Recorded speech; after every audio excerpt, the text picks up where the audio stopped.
Welcome to Rajsar classes. आज है 14 अप्रैल 2025 और 14 अप्रैल से संबंधित जितने भी प्रकार के करंट अफेयर के क्वेश्चन बन सकते हैं वे सारे इंपॉर्टेंट क्वेश्चन इस वीडियो में डिस्कशन करने वाले हैं। तो चलिए वीडियो में आगे बढ़ते हैं, बातचीत करते हैं। अगर अभी तक आपने चैनल को सब्सक्राइब नहीं किया है तो पहले चैनल को सब्सक्राइब करें, बेल आइकन को दबाएँ ताकि आगामी वीडियो की नोटिफिकेशन आपको मिल सके। चलिए पहला क्वेश्चन देखते हैं। हाल ही में सियाचिन दिवस कब मनाया गया? तो ये 13 अप्रैल को मनाया गया। तो option number B right answer हो जाएगा 13 अप्रैल। देखिए दोस्तों, हर साल 13 अप्रैल को भारतीय सेना द्वारा सियाचिन दिवस मनाया जाता है और यह दिन हमें 1984 में ऑपरेशन मेघदूत की सफलता की याद दिलाता है। ये आपको ध्यान रखना है। नेक्स्ट क्वेश्चन देखते हैं। उससे पहले हम कुछ इंपॉर्टेंट डे देख लेते हैं। 1 अप्रैल को उत्कल दिवस मनाया गया। 2 अप्रैल को विश्व ऑटिज्म जागरूकता दिवस मनाया गया। 3 अप्रैल को हिंदी रंगमंच दिवस। 4 अप्रैल को अंतर्राष्ट्रीय खदान जागरूकता दिवस। 5 अप्रैल को राष्ट्रीय समुद्री दिवस।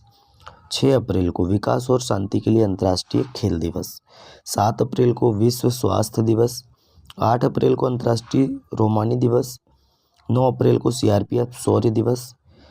10 अप्रैल को विश्व होम्योपैथी दिवस। 11 अप्रैल को राष्ट्रीय सुरक्षित मातृत्व दिवस और 12 अप्रैल को अंतर्राष्ट्रीय मानव अंतरिक्ष उड़ान दिवस मनाया गया। तो अभी तक हमने इतने इम्पोर्टेंट डे कंप्लीट कर चुके हैं अप्रैल मंथ में। चलिए नेक्स्ट क्वेश्चन देखते हैं। हाल ही में 2025 का पहला द्विवार्षिक नौसेना कमांडर सम्मेलन कहाँ संपन्न हुआ? तो ये नई दिल्ली में संपन्न हुआ। Option number C right answer हो जाएगा। नेक्स्ट क्वेश्चन है।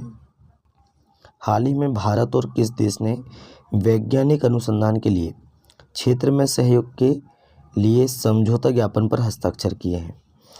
तो भारत और किस देश ने वैज्ञानिक अनुसंधान के क्षेत्र में सहयोग के लिए समझौता ज्ञापन पर हस्ताक्षर किए हैं? तो option number B Italy right answer हो जाएगा। भारत और इटली के बीच यह समझौता हुआ है। बात करते हैं इटली की कैपिटल है रोम, करेंसी है यूरो, प्राइम मिनिस्टर है जॉर्जिया मेलोनी। नेक्स्ट क्वेश्चन है। हाल ही में किस IIT ने ओजोन प्रदूषण के कारण भारत के प्रमुख खाद्य फसलों में कमी की आशंका व्यक्त की है? तो ये IIT खड़गपुर ने की है। तो option number C right answer हो जाएगा। अब IIT खड़गपुर ने की है, IIT से संबंधित क्वेश्चन है तो कुछ इंपॉर्टेंट बात कर लेते हैं। CDS जनरल अनिल चौहान ने IIT कानपुर में टेक कृति 2025 का उद्घाटन किया। इसरो के अध्यक्ष V नारायणन ने IIT मद्रास में थर्मल रिसर्च सेंटर का उद्घाटन किया। IIT मद्रास का दुनिया की सबसे लंबी हाइपरलूप ट्यूब विकसित की जा रही है। कहाँ पे? IIT मद्रास द्वारा। IIT दिल्ली ने एंटीबायोटिक प्रतिरोध ट्रैकिंग के लिए AI उपकरण AMR सेंस विकसित किया। IIT मद्रास ने स्वदेशी अंतरिक्ष चिप आइरिस विकसित की है और IIT कानपुर ने किसानों के लिए सौर निर्जलीकरण तकनीक विकसित की। IIT गुवाहाटी ने विद्युत और सूर्य के प्रकाश को ऊष्मा में परिवर्तित करने वाला सुचालक कपड़ा विकसित किया। इतना आपको IITs के बारे में ध्यान रखना है। नए क्वेश्चन है। हाल ही में किस राज्य के वेरका ब्रांड ने अपना शुभंकर वीरा लॉन्च किया है? तो ये पंजाब का एक मिल्क ब्रांड है वेरका, इसने अपना शुभंकर वीरा लॉन्च किया। तो option number B Punjab right answer हो जाएगा। अब पंजाब की बात करते हैं। राजधानी क्या है दोस्तों? चंडीगढ़ है। CM है भगवंत मान, गवर्नर हैं गुलाब चंद कटारिया। अच्छा, पंजाब अपनी विधानसभा में सांकेतिक भाषा शुरू करेगा। पंजाब की विधानसभा ने सर्च इंजन लॉन्च किया। पंजाब सरकार ने महिलाओं की सुरक्षा के लिए प्रोजेक्ट हिफाजत शुरू किया। पंजाब में साइबर अपराध, फॉरेंसिक और कानून पर कार्यशाला आयोजित हुई। पंजाब ने सभी स्कूलों में पंजाबी पढ़ाना अनिवार्य किया है और पंजाब ने 14वीं हॉकी इंडिया जूनियर पुरुष राष्ट्रीय चैंपियनशिप 2024 जीती। पंजाब में अवैध कॉलोनियों को विनियमित करने के लिए कानून पारित किया गया। इतना आपको पंजाब के बारे में ध्यान रखना है।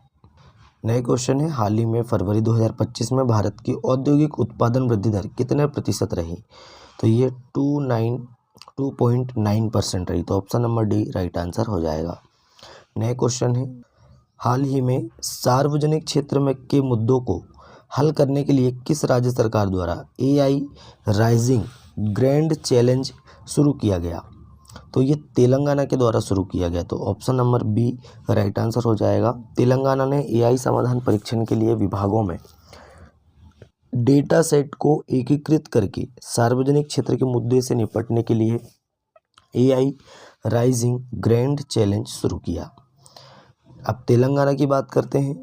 तेलंगाना की कैपिटल है हैदराबाद। CM है रेवंत रेड्डी। गवर्नर कौन है? जिष्णु देव वर्मा। तेलंगाना सरकार ने राशन की दुकानों से गरीबों को मुफ्त में बढ़िया चावल देने की योजना शुरू की है। तेलंगाना को टीबी परीक्षण में उत्कृष्टता के लिए राष्ट्रीय पुरस्कार मिला। तेलंगाना ने केंद्रीय अंगदान अधिनियम को अपनाने का प्रस्ताव पारित किया। तेलंगाना के ममनूर में राज्य के दूसरे हवाई अड्डे को मंजूरी दी गई। 8 दिवसीय नागोबा यात्रा मेला तेलंगाना में शुरू हुआ। और तेलंगाना के मुख्यमंत्री ने एक्सपेरियम पार्क का उद्घाटन किया। गृह मंत्री अमित शाह ने हैदराबाद में कहाँ पे? हैदराबाद में शूटिंग रेंज की आधारशिला रखी। विश्व तेलुगु सम्मेलन ये राजा महेंद्रवरम में शुरू हुआ। ये आपको ध्यान रखना है। नए क्वेश्चन है, हाल ही में किस राज्य सरकार ने एकीकृत स्वास्थ्य बीमा योजना शुरू की है? तो ये ओडिशा ने की है। तो option number C right answer हो जाएगा। अब ओडिशा ने शुरू की है। ये रहा मैप में ओडिशा। बात करते हैं ओडिशा कैपिटल है भुवनेश्वर। CM है मोहन चरण मांझी और गवर्नर है डॉक्टर हरि बाबू कंभमपति। ओडिशा सरकार ने ग्राम विकास के लिए विकसिता गांव योजना शुरू की। ओडिशा में महिला उद्यमियों के लिए विशेष औद्योगिक पार्क स्थापित किया जाएगा। नीति आयोग के प्रथम वित्तीय स्वास्थ्य सूचकांक में ओडिशा टॉप पर रहा। तीसरा राष्ट्रीय खान मंत्रियों का सम्मेलन ओडिशा के कोणार्क में हुआ। प्रवासी भारतीय दिवस समारोह का 18वां संस्करण भुवनेश्वर में आयोजित किया गया। प्रख्यात उड़िया कवि हैं प्रतिभा सतपथी, इनको गंगाधर राष्ट्रीय पुरस्कार मिला है। और ओडिशा मास्टर्स 2024 बैडमिंटन टूर्नामेंट ये कटक में शुरू हुआ। इतना आपको ओडिशा के बारे में ध्यान रखना है। नेक्स्ट क्वेश्चन है, हाल ही में भारत और किस देश के बीच कृषि के क्षेत्र में सहयोग पर समझौता ज्ञापन पर हस्ताक्षर हुए हैं? तो भारत और नेपाल के बीच। तो option number B right answer हो जाएगा। अब नेपाल की बात करते हैं। नेपाल की कैपिटल क्या है दोस्तों? काठमांडू है। करेंसी नेपाली रुपया। प्राइम मिनिस्टर हैं KP शर्मा ओली और राष्ट्रपति हैं रामचंद्र पौंडेल। अच्छा, नेपाल की संसद ने इलेक्ट्रॉनिक्स कॉमर्स विधेयक पारित किया। भारत और नेपाल ने नए समझौते के तहत या नए समझौते के साथ विज्ञान एवं प्रौद्योगिकी संबंधों को सुदृढ़ किया। नेपाल और फ्रांस ने हाइड्रो नेपाल परियोजना के लिए समझौता ज्ञापन पर हस्ताक्षर किए। नेपाल ने अपने पर्वतारोहण नियमों में संशोधन किया और नेपाल में अंतर्राष्ट्रीय पश्मीना महोत्सव आयोजित किया गया। नेपाल का याला ग्लेशियर तेजी से सिकुड़ रहा है। नेपाल में बाल विवाह समाप्त करने के लिए अभियान शुरू हुआ और नेपाल में तमु लोसार पर्व मनाया गया। इतना आपको नेपाल के बारे में ध्यान रखना है। नए क्वेश्चन है, हाल ही में लियो बिन हारकर है ना, लियो बिन हाकर का 82 वर्ष की आयु में निधन हुआ। वे कौन थे? तो ये एक दोस्तों फुटबॉलर कोच थे। तो option number C right answer हो जाएगा। नेक्स्ट क्वेश्चन है, हाल ही में भारत और किस देश ने अपने राजनयिक संबंधों की 78वीं वर्षगांठ मनाई? तो भारत और रूस ने है ना अपने राजनयिक संबंधों की 78वीं वर्षगांठ मनाई। तो option number B right answer हो जाएगा रूस। अब रूस की बात कर लेते हैं। रूस की कैपिटल है दोस्तों मॉस्को। करेंसी है रशियन रूबल। राष्ट्रपति आप सभी जानते हैं कौन है? Vladimir Putin. भारत और रूस के बीच नौसैनिक अभ्यास इंद्र 2025 शुरू हुआ और भारत ने T-72 टैंकों के इंजन की आपूर्ति के लिए रूस की फर्म के साथ हस्ताक्षर किए। रूस ने रोसकोसमोस के नए प्रमुख के रूप में दिमित्री बाकानोव को नियुक्त किया। रूस ने बेलारूस में अपनी ओरेस्निक मिसाइल प्रणाली तैनात करने का निश्चय किया। रूसी टेनिस खिलाड़ी हैं दानिल सावलेव को डोपिंग के नियमों पर उल्लंघन करने के लिए 2 साल का निलंबन दिया गया। रूस ने कैंसर की वैक्सीन बनाने का ऐलान किया और भारतीय नौसेना में शामिल INS तुसिल का निर्माण ये रूस के सहयोग से किया गया। इतना आपको रूस के बारे में ध्यान रखना है। नए क्वेश्चन है, हाल ही में कौन सा दुनिया में सबसे गंभीर मानवीय संकट का सामना कर रहा है? तो कौन सा देश दुनिया में सबसे गंभीर मानवीय संकट का सामना कर रहा है?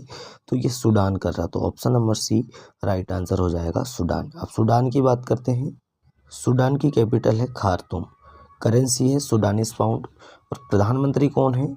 ओस्मान हुसैन। कौन है? ओस्मान हुसैन। नए क्वेश्चन है, हाल ही में IPL 2025 में 1000 बाउंड्री लगाने वाले खिलाड़ी कौन बने? तो IPL 2025 में 1000 बाउंड्री लगाने वाले खिलाड़ी कौन बने हैं? तो ये विराट कोहली बने हैं। तो option number B right answer हो जाएगा। नए क्वेश्चन है, हाल ही में UGC के चेयरपर्सन कौन बने? तो UGC के चेयरपर्सन अभी ये विनीत जोशी बने हैं। तो option number C right answer हो जाएगा। ये है विनीत जोशी जी और ये UGC के नए चेयरपर्सन बन गए हैं। तो option number C right answer हो जाएगा।